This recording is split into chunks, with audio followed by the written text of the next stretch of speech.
আলিফ লাম মিমের তর্জমা করতে গিয়েছে, বলছে এটা তথ্য আমাদের পীর সাহেব জানে, কেউ জানে না।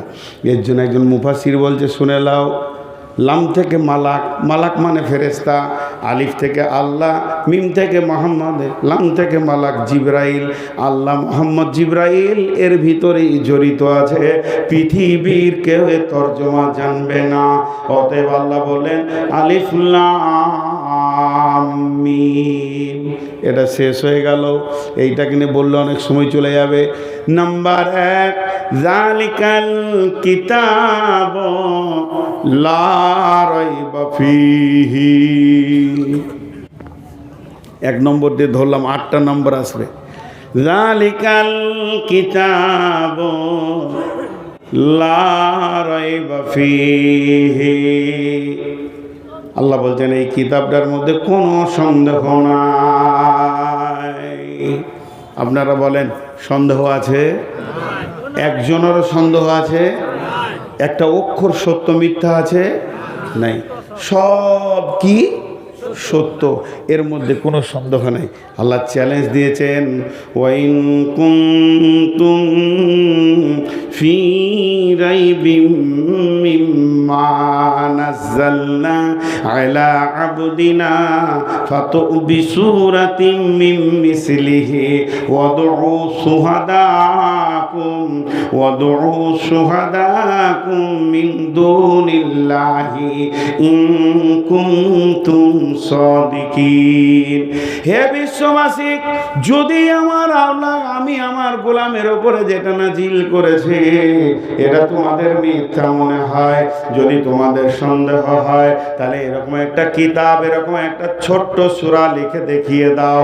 বিশ্বকে চ্যালেঞ্জ দিলাম, তুমি বসো, তোমার বন্ধু বান্ধবকে ডাকো, সমস্ত বিজ্ঞানীদেরকে ডাকো, যে কোরআনের সূরার মতো একটা সূরা লিখে দাও, শুধু আল্লাহকে বাদ দিয়ে, যদি তোমরা সত্যবাদী হও। আমার আল্লাহ পরের আয়াতে বলছেন, ফাইল্লাম তাফআলু ওয়া লাম তাফআলু, কখনো পারোনি আর কখনো পারবে না, তোমাদেরকে চ্যালেঞ্জ দিলাম, পারবে না। অতএব কোরআনের ভিতরে এতটুকু সন্দেহ পোষণ করা যাবে না। যদি কিয়ামতের মাঠে আপনাকে আমাকে কামিয়াব হতে হয়, ডান হাতে যদি সার্টিফিকেট দিতে হয়, তাহলে 1 নম্বরে কোরআনের ভিতরে কোনো সন্দেহ করা যাবে না। একটা কথা আমি বহুবার বলেছি, আপনারা ইউটিউব খুললে পেয়ে যাবেন, বক্তব্য হয়তো হাজারো বার শুনেছেন। বিশ্বনবী কি লিখতে পড়তে জানতেন? জোরে বলেন, জানতেন? জানতেন না। তার 4টা কারণ আছে। 4টা কারণের মধ্যে সব থেকে বড় কারণ 2টি, যে আল্লাহ রসুলকে পড়াবে এই সাহসটা কার আছে? কার বুকে এত সাহস আছে নবী মোহাম্মদকে বলবে আই তোকে পড়াবো? হ্যাঁ, সে তো সারা পৃথিবীর গুরুর গুরু, নবীদের নবী। আর আল্লাহ এটা মেনে নিতে পারেননি যে আমার রসুলের কেউ শিক্ষক হয়ে যাক, যে শিক্ষক হবে তার সম্মান বেড়ে যাবে, এটা নিতে পারেননি। 1 নম্বর। আর 2য় নম্বর হচ্ছে যে আল্লাহ তার উপরে কোরআনকে নাজিল করছে, ওই জন্য নিরক্ষর রেখেছেন, যে যাতে করে কাফের বেঈমানেরাও যেন না বলে যেটা মোহাম্মদ গোপনে লেখে। আবু জাহেলও পর্যন্ত বলার ক্ষমতাটা পায়নি, ওটা বলবে কি করে? ও তো লিখতেই জানে না। তাহলে কোরআনটা কার? আল্লাহ। যদি উনি লিখতে জানতেন তাহলে মানুষ সন্দেহ করত। এই জন্য কোরআনে কোনো সন্দেহ করা যাবে না। তারপরে 2 নম্বর, হুদাল লিল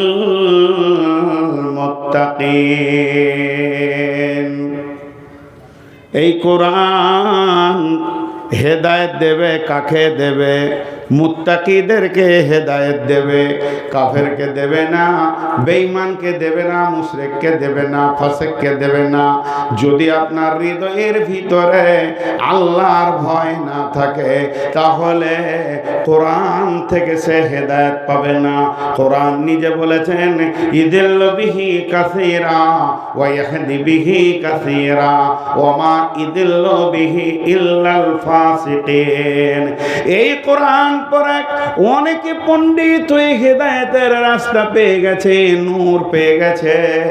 আবার অনেকে কোরআন থেকে বিভ্রান্ত হয়ে গেছে। কোরআন তাকে হেদায়েত দিতে পারবে না। হেদায়েতের মালিক নবী মুহাম্মদ সাল্লাল্লাহু আলাইহি সাল্লাম ছিলেন না। হেদায়েতের মালিক আল্লাহর কালাম পাক নয়, হেদায়েতের মালিক হলেন আল্লাহ। ইন্নাকা লা তাহদি মান আহবাবতা ওয়ালাকিন্নাল্লাহা ইয়াহদি মান ইয়াশা। আল্লাহ তার নবীকে বললেন, নবী হে, তুমি চাইলেই লোক হেদায়েত পেয়ে যাবে এটা হবে না। আমি যাকে চাইবো সে হেদায়েত পাবো। হিন্দাকে আল্লাহ চেয়েছেন, হিন্দা রাসূলের চাচার কলিজা চাবানোর পরও হেদায়েত পেয়ে গেল। আল্লাহ তাবারাক ওয়া তাআলা চেয়েছেন ও মানে ওয়াইসি হেদায়েত পাবে। আমির হামজাকে ওয়াইসি কতল করার পরও সে হেদায়েত পেয়ে গেল। আল্লাহ চাইনি আবু তালেব হেদায়েত পাবে, কারণ তার ভিতর নাম হচ্ছে আবু তালেব, আর দিলের ভিতরে কোনো তলব ছিল না। এর জন্যে রসুল হাজার চেষ্টা করে তাকে হেদায়েত দিতে পারেননি। তাই আমার রব বলছেন, এই কোরআন থেকে যদি কেউ মনে করে যে আমি হেদায়েতের নূরটা কোরআন থেকে নিব, এখান থেকে আলো নেব, কামিয়াবির রাস্তাতে হাঁটবো, আল্লাহর কাছে ডান হাতে সার্টিফিকেট নেব, তাহলে তাকে মুত্তাকি হতে হবে, আল্লাহ ভীরু হতে হবে। তার দিলের ভিতরে যদি আল্লাহর ভয় না থাকে, ওই লোকটা কোরআন থেকে লাভ নিতে পারবে না। আল্লাহর কি কুদরত, লাঠির ভিতরে শরবত। কি বলেন তো? আখ। হ্যাঁ, আখ। আচ্ছা বলি, একটা ভালো মজবুত আখ নিয়ে এসে আপনাকে দিলাম, রস বের করতে পারবেন কি না দাঁত দিয়ে? এটা কত সুন্দর মাল আল্লাহ দিয়েছে। মারবে চাপ তো আর রস চু করে টানবে, খাও। কিন্তু যার দাঁত নাই, একটাও নাই, কি করবে? জি না, ওর যার দাঁত নাই সে আখ থেকে কোনো ফায়দা নিতে পারবে না। কেন? দাঁত নাই এই জন্যে। তো কোরআন হলো আখের মতো, এর ভিতরে মধু আছে, এত মধু আছে আপনার জীবনের সব রোগ সেরে যাবে।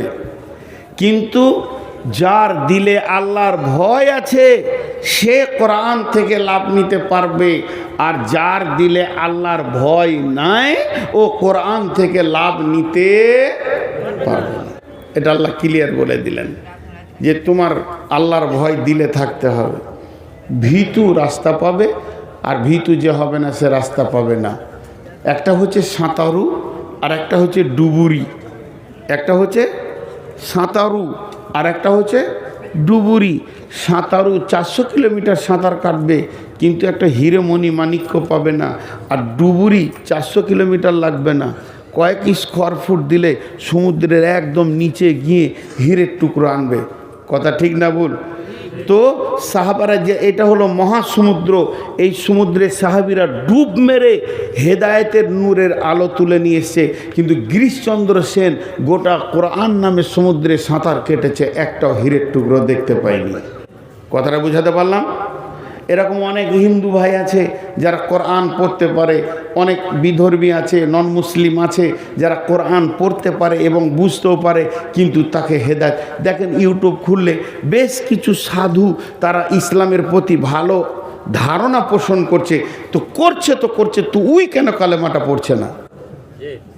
কারণ ও এখনো সেই নূরটা দেখতে পায়নি। জি, হেদায়েত পায়নি। গিরিশচন্দ্র সেন বিসমিল্লাহ শুরু করে মিনাল জিন্নাতে ওয়ান্নাস পর্যন্ত গোটা কোরআনে তরজমা লিখলো বাংলাতে, কিন্তু হেদায়েতের নোটটা খুঁজে পেল না। কিন্তু হযরত ওমর গোটা কোরআন নয়, একটা গোটা সূরাও নয়, শুধু সূরা তহার একখানা আয়াত তার বোনের মুখ থেকে শুনলো, ইন্নানি আনাল্লাহ লা ইলাহা ইল্লা আনা ফাবুদুনি ওয়া আকিমিস সালাতা লিযিকরি। একটা আয়াত শুনো, হেদায়েতের দরজা খুলে গেল, মহাসমুদ্রে যেন হীরের আলো পেয়ে গেল, আর সমস্ত গহ্বর অন্ধকার কেটে গিয়ে নিমজ্জিত অন্ধকার থেকে বের হয়ে নূরের আলো দেখতে পেল। তার জিন্দেগি জিন্দেগিটা চেঞ্জ হয়ে গেল। তাই আমার আল্লাহ বলছেন যালিকাল কিতাবু লা রাইবা ফিহি, আমার এই কিতাবটার মধ্যে কোনো সন্দেহ নাই। তবে একটা জিনিস জানতে হবে, হেদায়েত ওই লোকটা পাবে এই কিতাব থেকে, সে কে? হুদাল লিল মুত্তাকিন, যে লোকটা মুত্তাকি হবে ও হেদায়েত পাবে। আর যার দিলে আল্লাহর ভয় নাই, যে আল্লাহ ভীরু নয়, ওই লোকটা হেদায়েত পাবে না।